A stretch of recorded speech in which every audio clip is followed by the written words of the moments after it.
मंडलायुक्त के निर्देश पर मंडल भर में परिषदीय विद्यालय में हुई बौद्धिक मूल्यांकन परीक्षा में अमरोहा प्रथम स्थान पर रहा है, जबकि मुरादाबाद चौथे स्थान पर आया है।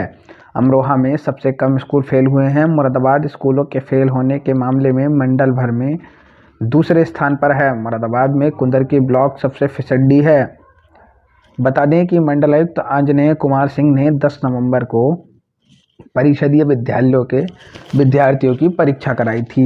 इसका उद्देश्य स्कूलों में शिक्षा की गुणवत्ता को परखना था और शिक्षकों के प्रयासों के आकलन भी करना था, लेकिन अब इसके परिणाम जारी हो गए हैं। जारी हुए परिणाम में मुरादाबाद के 1170 में से 231 स्कूल फेल हो गए हैं। इन स्कूलों में विद्यार्थियों के प्राप्तांक 50% से कम आए हैं।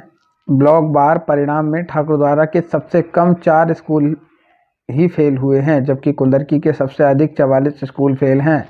इस परिणाम के आधार पर विद्यार्थियों के सीखने की क्षमता का पता चल गया है और विद्यालयों का चिन्हीकरण भी किया गया है। पीले और लाल श्रेणी के विद्यालयों में विशेष रूप से ध्यान केंद्रित कर विद्यार्थियों के शिक्षण पर जोर दिया जाएगा। मंडलायुक्त महोदय के निर्देश पे एक अभिनव प्रयोग के तौर पर जो हमारे मुरादाबाद मंडल के 6294 हमारे प्राइमरी स्कूल थे, वहाँ कक्षा 1 से 5 तक के बच्चों की परीक्षा 10 नवंबर को कराई गई थी। ये परीक्षा पूरी पारदर्शिता से सुचारूपूर्ण ढंग से कराई गई थी। इसमें सभी हमारे प्रशासनिक अधिकारी, इसके अलावा हमारे बेसिक शिक्षा विभाग के सभी अधिकारी लगाए गए थे। इनका मूल्यांकन हमारे जो डाइट प्राचार्य हैं उनकी निगरानी में जो भी संबंधित डाइटें हैं वहाँ से कराया गया था। उसका रिजल्ट कल मंडलायुक्त महोदय के द्वारा घोषित किया गया है। इसमें जो मूल्यांकन किया गया था बच्चों का, उसके आधार पर जो है स्कूलों को कैटेगराइज किया गया है। 3 श्रेणी के स्कूल रखे गए हैं। एक तो ये हमारे ग्रीन श्रेणी के हैं, येलो श्रेणी के हैं और रेड श्रेणी के हैं। जिन स्कूल्स में बच्चों का जो औसत प्राप्तांक है वो 70% से ऊपर आया था, वो हमारे ग्रीन श्रेणी के स्कूल रखे गए हैं। जहाँ बच्चों का औसत प्राप्तांक हमारा 50% से 70% के मध्य में था, वो हमारे येलो श्रेणी के स्कूल हैं। जहाँ 50% से कम बच्चों का औसत प्राप्तांक आया था, वो हमारे रेड श्रेणी के स्कूल हैं।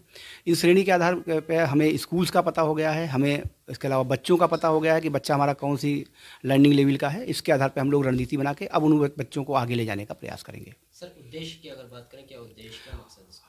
उद्देश्य यही था कि बच्चों का या स्कूल्स का हमें पता हो जाए कि कौन स्कूल हमारा किस कैटेगरी का है, किस स्कूल पे हमको ज़्यादा फोकस करना है, किस बच्चे पे हमको ज़्यादा फोकस करना है।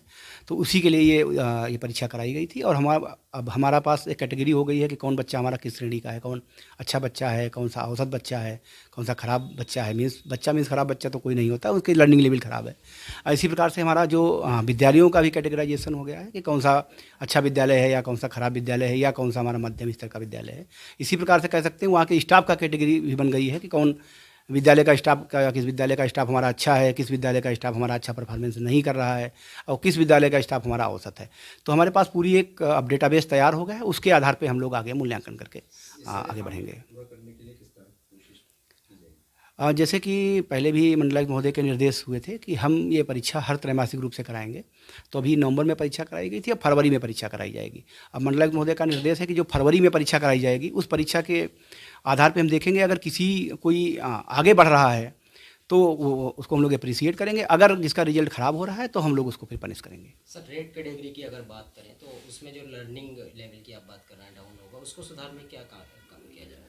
और मैंने जैसे कहा कि जो रेड कैटेगरी के बच्चे हैं हमारे, जिनके लर्निंग लेवल ख़राब आया हुआ है, तो उनके लिए हम लोग जो है रिमेडियल क्लासेस हैं वो चलाएंगे। बच्चों को जैसे मान लिया कक्षा 5 का बच्चा है, उसका लर्निंग लेवल ऐसा है कि कक्षा 3 के बच्चे के बराबर, कक्षा 2 के बच्चे के बराबर है, तो हम लोग फिर उसको कक्षा 3 या 2 के हिसाब से ट्रीट करके उसको कक्षा 5 तक ले जाएंगे।